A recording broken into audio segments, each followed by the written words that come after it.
मित्रांनो, या आपल्या मराठी व्लॉगर चॅनलला सबस्क्राईब करा आणि ती शेजारील घंटाही दाबा. त्यामुळे तुम्हाला नवीन व्हिडिओची नोटिफिकेशन मिळेल.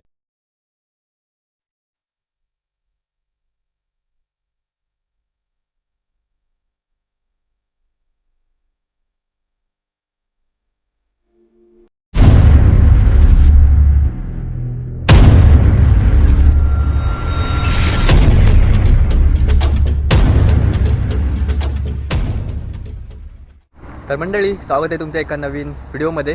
तर मित्रांनो, आता वाजले सकाळचे 9 आणि आम्ही आता चाललो आहे आडगाव भैरवनाथाच्या मंदिरात. तर मित्रांनो, आम्ही आता आमचा प्रवास आहे तो एस टी बसने करणार आहोत. तर मित्रांनो, आता वाजलेत 9 आणि आमची बस आहे ती इथे 9:30 वाजता येते. तर आता आम्ही वेटिंग करत थांबलो आहे. तर आता इकडे माझ्यासोबत मी आहे आणि इकडच्या बाजूला बघताय तर इकडे समीर आहे. तर आता आम्ही दोघेजणं चाललो आहे. तर मित्रांनो, आज दसरा आहे. तर सर्वप्रथम तुम्हाला दसऱ्याच्या खूप खूप शुभेच्छा.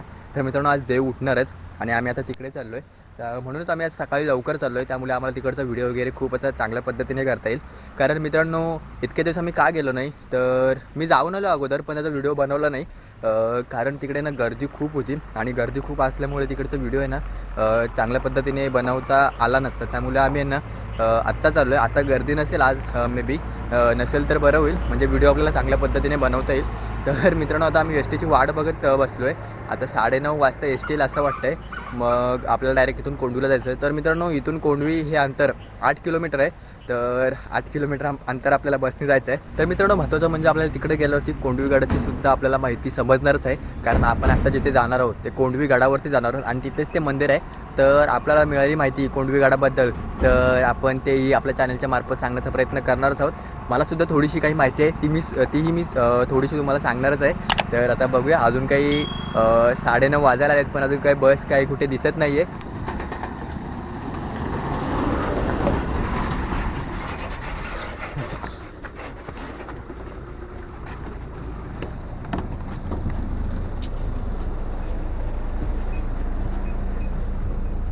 तर मित्रांनो, बाय द वे आम्हाला आता गाडी मिळाली आहे. म्हणजे इकडचा प्रवास आहे ना गावाकडचा तो असाच असतो. आणि इकडे गाड्यांचे तर खूप सारे असे वांदे होतात, त्यामुळे प्रवास असाच करायचा असतो टप्प्याटप्प्याने. तर आम्हाला पहिल्यांदा बाईकवाला मिळाला आणि नंतर मग पुढे आम्हाला तर बस मिळाली. कारण आम्हाला माहिती नव्हतं की बस येते की नाही ते. त्यामुळे आम्ही आता बससाठी वेट करत बसतो ना, डायरेक्टली चालत निघालो होतो. पण आम्हाला इथे आदिवासी वाडीजवळ आता बस मिळाली. तर आता आम्ही बसमध्ये बसलो आहे आणि आता मला वाटतं आम्ही आता 5 मिनिटामध्ये वरती पोहोचेल. बाय द वे मित्रांनो, मी आता कोंडवी गावामध्ये पोहोचलो आहे आणि इकडची बघताय तर ही रोहिदासवाडी इकडे. आणि इथून आपल्याला जरा पुढे गेल्याच्या नंतर आपल्याला राईट टर्न मारून वरती जायचं आहे मंदिरामध्ये. तर आता मी तुम्हाला दाखवणार आहे इकडच्या बाजूचं सगळं नेचर वगैरे.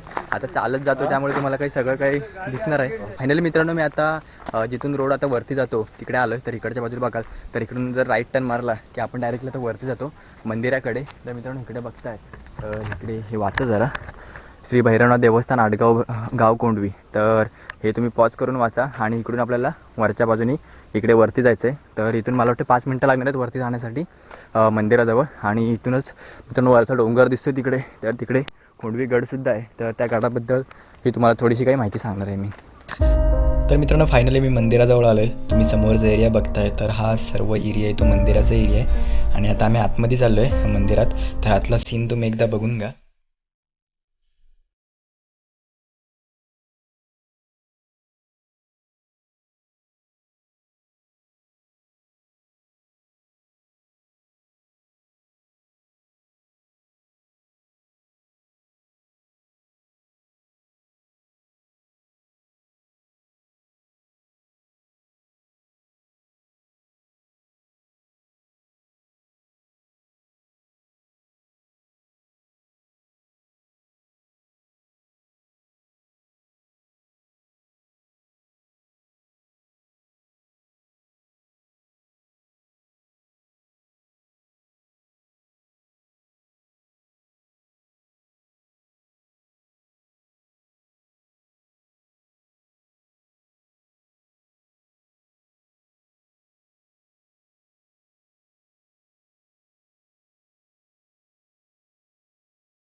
तर मित्रांनो, आता इकडच्या बाजूला बघताय तर इकडे आपले बाबा आहेत आणि गुरु आहेत. तर ते आपल्याला आडगाव बेरी मंदिराबद्दल सगळी काही माहिती सांगणार आहेत आणि कोंडवीगडाचा जो काही इतिहास आहे त्याच्याबद्दल सुद्धा माहिती सांगणार आहेत. तर इथे आता ते उभे आहेत, ते तुम्हाला तर थोडक्यात सांगणार आहेत. माझं नाव भार्गव शंकर निकम आणि आमचे पुजारी हां. अशोक भिकुल सपकाळ ओके. हे देवाचे पुजारी. हे देवस्थान हा जो कोंडवीगड म्हणून ओळखला जातो, हा गड 12व्या शताब्दीपासून या ठिकाणी वसलेला आहे. 14व्या शताब्दीमध्ये आपल्या शिवाजी महाराजांच्या इतिहासामध्ये हा गड आला. त्याच्यानंतर ह्या ठिकाणी मोगल वस्ती होती. मोगलाईची वस्ती असताना आपले देव बंदिस्त होते, हिंदूंचे देव बंदिस्त होते आणि ते बंदिस्त असताना ह्या ठिकाणी शिवाजी महाराजांचं आगमन, भैरवनाथांचं आगमन आणि ह्या ठिकाणून ती वस्ती हे करून आपल्या हिंदूंचं ह्या ठिकाणी स्थापन. त्यावेळेस हे भैरवनाथांचं ह्या ठिकाणी हे आगमन झालेलं आहे. या ठिकाणी पौलाद खान हा शिलेदार या ठिकाणी होता. तर त्याचा ह्या ठिकाणी घोडा जो होता तो घोडा आजारी पडला आणि सर्पदंशाने तो मारला गेला. तर त्याची तो घोडा आवडता असल्यामुळे त्यांनी एक प्रस्ताव असा ठेवला की माझ्या घोड्याला कोण जिवंत करेल. तर त्या टायमाला भैरवनाथ हे मानवी रूपामध्ये येऊन त्यांनी त्याच्या घोड्याला जिवंत केला. त्यावेळेस ह्या पौलाद खाननी ह्या ठिकाणचा किल्ला सोडून गेले आणि ह्या ठिकाणी आपलं भैरवनाथांचं वास्तव्य झालं. हे भैरवनाथ हे आडगावचं देवस्थान आहे. या आडगावचं देवस्थान असताना ह्याच्या मागे पण इतिहास आहे की हे आडगाव कसे.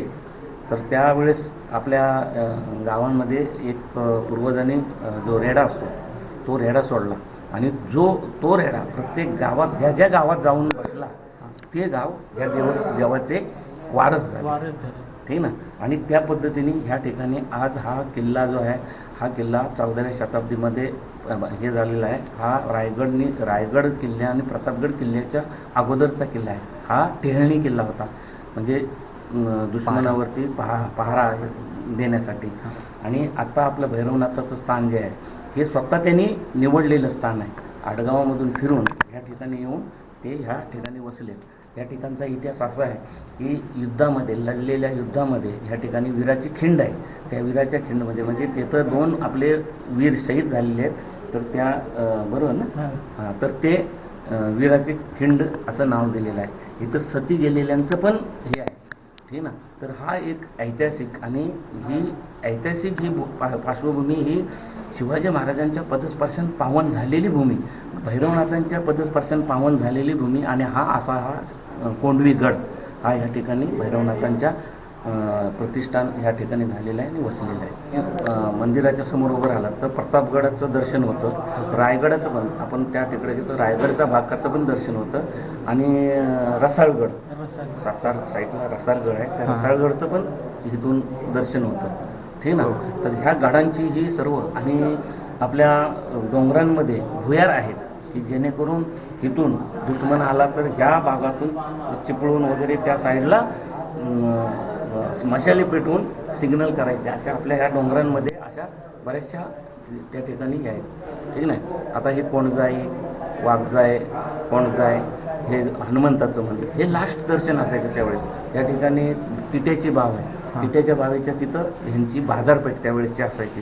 त्या ठिकाणी बाजारपेठ भटायची आणि ह्या भागात जेवढे खेडपासून लोक ह्या ठिकाणी बाजार न्यायला इथून यायचे आणि ह्या मार्गाने चालत इथून जायचे, ठीक ना. तर ह्या गडाचा भरपूर इतिहास मोठा आहे. आता जे आम्हाला माहिती होतं ते आम्ही तुमच्यापर्यंत पोहोचवले आणि तुम्ही पुढे पोहोचवणार. आता ते कायमस्वरूपी लक्षातच राहणार आहे. आता यूट्यूबवरती बोलतो आणि इथंच थांबतो. धन्यवाद. थँक्यू. मोगलाईच्या काळामध्ये आपले हिंदूंचे देव बंदिस्त होते आणि ते बंदिस्त असल्यामुळं हिंदू मंदिरांमध्ये जाऊन पूजा करत नव्हते. पण भैरवनाथाने आपली बहीण जन्नी माता तर चिपळूणवरून त्यांनी आगमन करून ह्या ठिकाणी येऊन ह्या कोंडवी गडावर इथं त्यांचं वास्तव्य केलं आणि आपल्या बहिणीची त्या मोगलाच्या काळामधून मंदिराची पूजेसाठी ओपन करण्यासाठी त्यांनी त्या पद्धतीचं हे केलेलं आहे. ह्या ठिकाणी आडगाव हे कसे आहेत की ते मी सांगितलं तिला, ओके ठीक ना. तरी त्याला तुम्ही आता कसं हे करायचं ते तुम्ही आडगाव आणि आडगाव म्हणजे त्यावेळेस कसं रेडा सोडायचा. हां रेडा सोडून पहिला बळी दिला जायचा हां रेडा, आणि तो रेडा सोडून त्यावेळेस तो पूर्वजांनी सोडला. ज्या ज्या गावात जाऊन तो बसला त्या गाव या देवाचे हे झालं, आणि त्यावेळेस तो बळी इथं रेडा दिला जायचा. मग कालांतराने कसं आहे परिवर्तन होत गेलं आणि मग लोक ते रेड्याचा बळी बंद केला आणि आता आपल्या ह्याचा देतात मेंढा. मेंढ्याचा 3 वर्षांनी आपली इथं रेडे जत्रा येते आणि ते रेडे जत्रेला मेंढा आणला जातो. आणि मेंढा आणल्यानंतर ह्या ठिकाणी त्याचं हे स्थान आहे. हां इथं पायऱ्या आहेत ना, ओके पायऱ्या आहेत तिथे. त्या पायऱ्या आहेत ना, मग ते रेडजाईचं स्थान आहे. स्थान आहे. तिकडून खाली रेडजाईचं मंदिर हे आहे, ते आपलं खाली सान आहे ना, त्या सानेच्या जवळ बगवळी नदी तिथं आहे. त्या ठिकाणी पूजा केली जाते. त्याची पूजा केली आणि आपण सोडलं ना की तो पळत वरून तिकडून पळत येऊन ह्या इथं पायऱ्यांवरती तो हे ज्या पायऱ्या स्टेप चढतो आणि चढल्यानंतर ऑटोमॅटिकली तो त्याच्यावरती मान टाकायचा, ठीक ना. ओके त्यावेळेस कसं भात दुर्डी 2 भाताच्या दुर्ड्या बनवलेल्या भात, आणि त्याच्यामध्ये ते त्याच्या बळी दिल्यानंतर रक्त, आणि मग तो एक मान होता. ओके हरिजन लोकांचा मान होता, आणि तो मानकरी होता. त्यांनी 5 घास खाल्ल्यानंतर त्या अंगामध्ये देवीचा वाढ, आणि ह्या पूर्ण आपल्या ह्या डोंगरावरती ते असं फिरत जायचं. पण आपण मागून गेलो तर तुम्हाला एकही कण त्याचा दिसत नव्हता. ओके काका तिकडे ते नवनाथांचं मंदिर दिसतं ना, त्याच्याबद्दल काय सांगाल? नवनाथाचं मंदिर आहे ना, हे लेटेस्ट बनवलेलं आहे एका माणसाने. ओके त्याच्यामध्ये त्याचा काय हिस्ट्री इतिहास नाही आहे. ओके ओके वैयक्तिक त्याने आणून इथं बसवलेलं आहे. ओके त्याचं काय नाही आहे तिथं, म्हणजे त्याचं आता आम्हाला ते आणून ठेवलं आहे, पण त्याला आता डेव्हलपिंग आम्हाला करावं लागणार आहे. ओके ओके कारण त्यांनी फक्त बनवले, पत्रे टाकले आणि तो परत आलाच नाही. ठीक आहे. त्याच्यामध्ये इतिहासामध्ये त्याची काही हिस्ट्री नाही आहे. ओके तर हा फक्त हा टाकू जो आहे ते इतिहासाचाच आहे. ओके ओके आणि या ठिकाणी आपल्या ब्रिटिश जमान्यामध्ये पण या ठिकाणी वसुली व्हायची. मोगलाईच्या टायमाला पण या ठिकाणी ह्या भागातली वसुली व्हायची. ह्या वसुली इथं ह्या गडावर केली जायची, ठीक ना. आणि ब्रिटिश जमान्यामध्ये हा गाव म्हणजे त्यावेळेसचा शिवाजी महाराजांच्या इतिहासामधला एक अंग आहे. आणि दुसरी गोष्ट म्हणजे हा तालुका अप्रुव्हल झालेला गाव आहे, पण हा आडमार्गी असल्यामुळं पोलादपूर हा इनामामध्ये आपण दिलेला आहे तालुका. ओके ओके तालुका हा ॲक्च्युली हा तालुका हा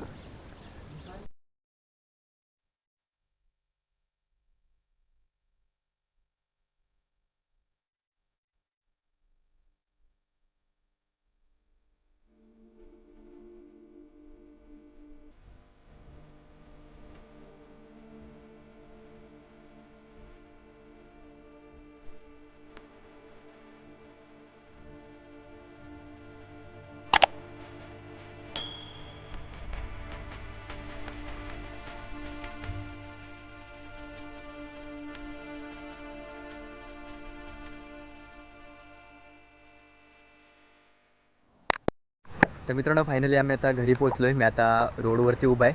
तर नशीब इतकं चांगलं होतं की जातेवेळीसुद्धा आम्हाला गाडी भेटली आणि येतेवेळीसुद्धा गाडी भेटली. येतेवेळी तर आम्हाला अध्यक्षांची गाडी भेटली, त्यामुळे आम्हाला कोणतंच टेन्शन नाही. डायरेक्ट मंदिरापासून घरापर्यंत अगदी आम्हाला गाडी भेटली. तर मित्रांनो भैरवनाथाचं दर्शन हे चांगल्या पद्धतीने झालं आणि आज गर्दीसुद्धा नव्हती. तर दर्शन मस्त चांगल्या पद्धतीने झालं आणि त्या तिकडचे जे पुजारी होते तर त्यांनी अत्यंत चांगल्या पद्धतीने आपल्याला गडाची वगैरे सगळी माहिती दिलेली आहे. तर होपफुली तुम्हाला ती माहिती आहे ना खूप आवडली असेल आणि इन्फॉर्मेटिव्ह राहिली असेल. तर मित्रांनो तुम्हाला जर व्लॉग आवडला असेल तर आपल्या चॅनलला नक्की सबस्क्राईब करा आणि बाजूची बेल आयकॉनची घंटासुद्धा दाबा, कारण मी असेच नवनवीन काही व्हिडिओ तुमच्यापर्यंत घेऊन येत असतो. तर मित्रांनो बाय, टेक केअर, काळजी घ्या सगळ्यांनी तुमच्या आणि तुमच्या परिवाराची.